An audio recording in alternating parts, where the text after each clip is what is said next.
Assalamualaikum warahmatullahi wabarakatuh. Perkenalkan, nama saya Muhammad Rafu Ghazi dari kelas 4B. Saya ingin menceritakan fiksi tentang gajah yang baik hati. Aku udah ditambah. Ada seekor gajah, tumbuhnya tinggi, besar, dan gemuk. Belalainya panjang dan kuat. Sepasang gadingnya besar lagi kokoh. Gajah itu sangat baik hati. Tidak jarang dia memberikan makanan kepada binatang-binatang lainnya yang kelaparan, memberikan pertolongan kepada mereka yang menderita kecelakaan dan kesulitan, baik binatang besar maupun kecil seperti tikus dan semut.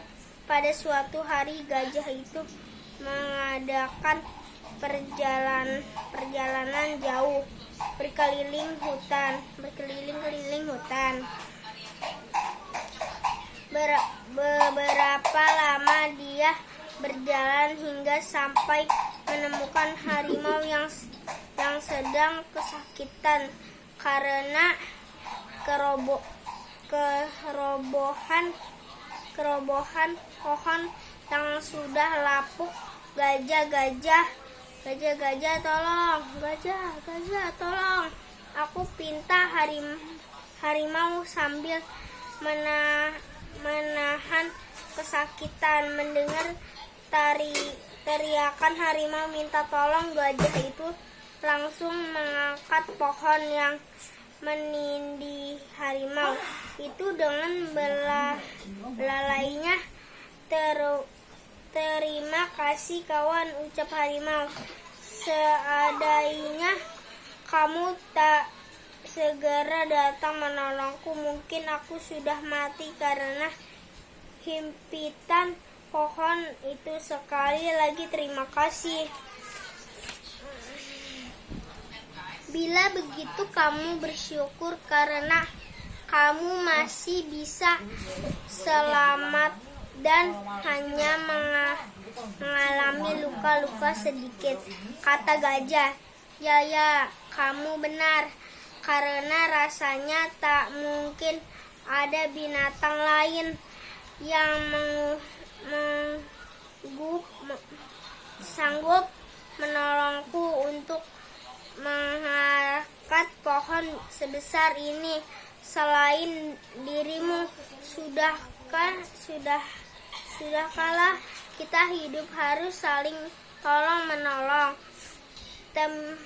Demikianlah, meskipun gajah memiliki kekuatan yang sangat besar sekali, rendah hati, tak menyombongkan diri. Setelah itu sang gajah pun mohon diri kepada harimau untuk meneruskan perjalanan. Tidak jauh dari tempat itu, di dekat bukit sebelah sana, seekor kancil buah mentimun telah dimakannya. Perutku kini sudah kenyang, kata kancil. Kemudian aku sekarang harus mencari air untuk minum. Si kancil segera meninggalkan kebun itu. Ia berjalan ke arah sungai. Apa yang ditemuinya setelah berjalan sampai di sungai? Ia tidak membasahi tenggorokannya yang mulai kering.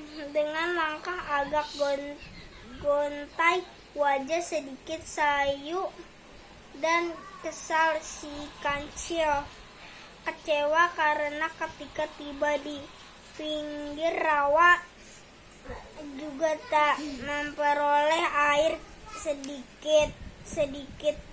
Biasanya airnya melimpah, kini telah kering. Satu-satunya yang belum dikunjungi oleh si kancil adalah sebuah kolam. Pergi ke kolam itu, mungkin di sana aku akan mendapatkan air minum yang cukup, katanya dalam hati. Setelah beberapa saat si kancil berjalan melewati padang ialah dan pohon-pohon jati, tibalah dia di kolam itu. Ternyata benar dugaanku, masih ada air dalam kolam ini walau tinggal separoh. Wah, cukup dalam juga, guman si kancil. Kolam itu sebenarnya danau kecil yang cukup dalam ketika pada musim kemarau airnya tinggal separoh, sehingga keadaan seperti sumur besar dengan dinding terjal. Tanpa berpikir panjang, si kancil langsung terjun ke dalam kolam. Hatinya sangat gembira mendapatkan air minum banyak sekali. Ia minum dengan sepuas-puas, tenggorokannya kini telah basah. Saat itu pula tenangnya terasa pulih kembali. Badannya kini menjadi segar. Namun apa yang terjadi kemudian? Tindakan masuk kolam itu merupakan tindakan yang sangat ceroboh. Dia tidak berpikir bagaimana caranya naik ke atas. Bila ia sudah ada di dalam kolam, kolam itu cukup dalam dan tak ada tangga untuk digunakan naik.